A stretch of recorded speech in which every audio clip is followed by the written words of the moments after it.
Genocide, the deliberate killing of a large number of people from a particular nation or ethnic group with the aim of destroying that nation or group.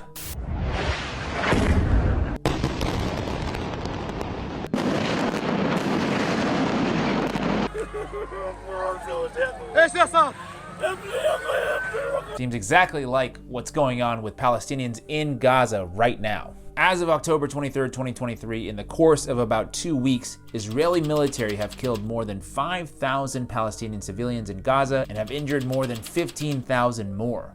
By the time you're watching this, the death toll will have been probably much higher. But here's the question, are the killings amoral? Maybe these people deserve to die, or at the very least, are necessary collateral damage in service of a greater divine goal. So today's video is a bit of a thought experiment to explore a world where it is morally just to spiritually, politically, financially support bombing a defenseless civilian population, and to do the opposite would actually make you a racist anti-Semite, potentially cost you your job, maybe get sued by your employer, jeopardize a future job you haven't even applied for, and defund one of the most prestigious universities in the world.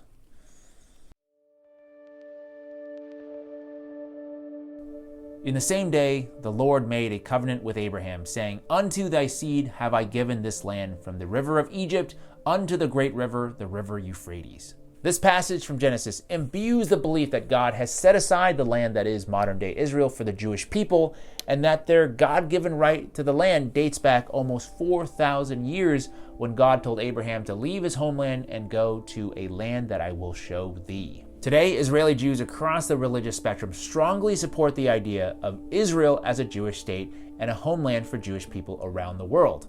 According to a Pew Research survey conducted in 2016, an overwhelming majority of Jews say Israel was given to the Jewish people by God and that a Jewish state is necessary for the long-term survival of the Jewish people. And who am I? Who are we to go against anybody's divine right? Right? But then again, I'm reminded of another God-given divine right. Manifest destiny, a phrase coined in 1845, is the idea that the United States is destined by God to expand its dominion and spread democracy and capitalism across the entire North American continent. And horrific atrocities were committed by the US to make this a reality. Peace treaties that were broken before the ink was even dry, the brutal slaughter of hundreds of thousands, if not millions, of Native Americans, forced relocation of tribe after tribe from their native homeland.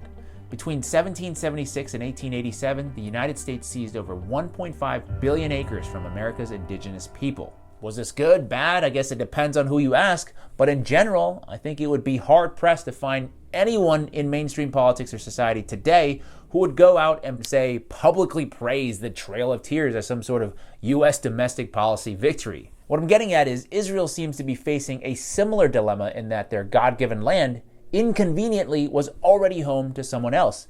And the assumption that Israel somehow holds the moral high ground in this situation should be deeply questioned. For much of its rich history, Palestine was a crossroads of civilizations and religions and witnessed periods where Christians, Jews, and Muslims lived side by side in relative harmony. Under Ottoman rule, the shared day-to-day experiences in trade, agriculture, and local affairs led to a tapestry of interactions among these communities. Religious festivals, shared holy sites, and the region's common language, Arabic, further fostered a sense of shared culture and mutual respect. The late 19th and early 20th centuries, however, saw a significant increase in Jewish immigration to Palestine, primarily driven by the Zionist movement, the atrocity of the Holocaust, along with the Balfour Declaration in 1917 showing British support for a national home for the Jewish people in Palestine, which officially became a reality in 1948 with the establishment of Israel. Now, the question we have to ask today, the very difficult question, is if the Jewish people have a God-given right to the land that is modern-day Israel, and the desire is to create a Jewish ethno-state on that land, but there happen to be also other people who are native to that land, namely the Palestinians, who are standing in the way of that divine right, what other option is there for Israel other than forced relocation, apartheid, genocide? Bezalel Smotrich, Israel's current Minister of Finance, published in 2017 Israel's Decisive plan, declaring that there is no room in the land of Israel for two conflicting national movements. They have three options, he told the Palestinians. You either give in and accept that you will never have a state, you'll never be free, you'll never have your right for self-determination materialized. The second option for you is to emigrate, or as we call sometimes by transfer, by willful transfer, expulsion by consent.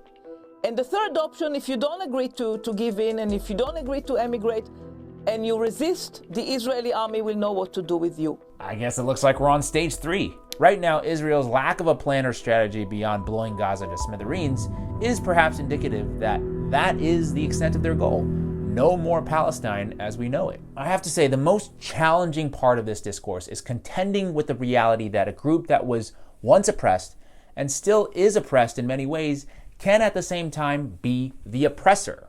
Specifically, how does the Jewish community, deeply rooted in a history of persecution and trauma, grapple with the notion of asking the world to overlook another group's humanity in pursuit of what they believe to be their divine right?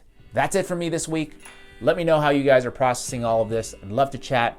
Also, this discussion is obviously not meant to be a comprehensive overview of Israel and Palestinian history, so I'll link in the description what I think is a great documentary that goes into so much more context. If you found my video helpful though, please take a second to like this video, share it with your friends and family, subscribe to my channel, turn on that notification bell, and as always, I'd like to thank you for your time, and I'll see you in the next one.